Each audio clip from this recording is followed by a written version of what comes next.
Et nous allons tenter d'en savoir plus avec notre correspondant sur place à Tunis, Mohamed Haddad. Bonjour Mohamed.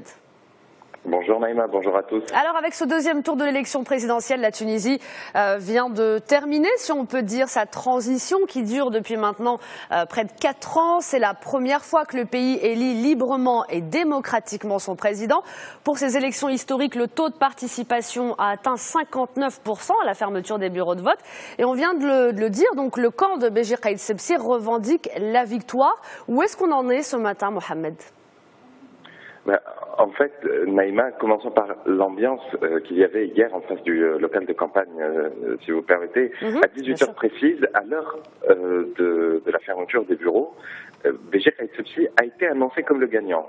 Pas besoin de quelques instants de plus, comme aux derniers rendez-vous électoraux. À cette annonce, les supporters de l'ancien Premier ministre se sont rassemblés en face du local et c'était réellement une grande ambiance de fête. Des feux d'artifice, un concert, des klaxons.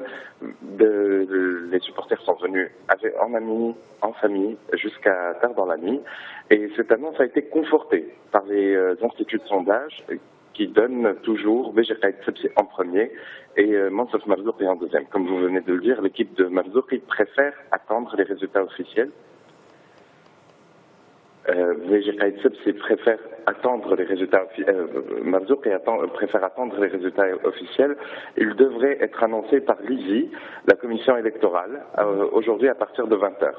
Le chef de campagne du président sortant n'a pas parlé de défaite car il estime que les résultats sont très très serrés. Enfin, la journée de vote s'est déroulée dans le calme, si ce n'est un incident survenu la veille dans le gouvernorat de Kérouan, au centre du pays. Un groupe armé présumé terroriste a tiré sur un militaire qui gardait un centre de vote. Ces attaques se sont répétées dans la nuit. Bilan, un terroriste tué et 3 capturés et 2 blessés du côté de l'armée. À noter aussi, la semaine dernière, une vidéo de combattants de Daesh a été publiée sur les réseaux sociaux. Les djihadistes menaçaient les Tunisiens d'attaques contre les bureaux de vote et les incitaient à ne pas aller voter. Il en était presque rien, comme je viens de vous le dire. Enfin, la mission de l'actuel gouvernement devrait se terminer dans les 2 mois à venir. En effet, Mahdi Jemaah, le chef de ce gouvernement, a annoncé que la passation devrait avoir lieu au plus tard en février.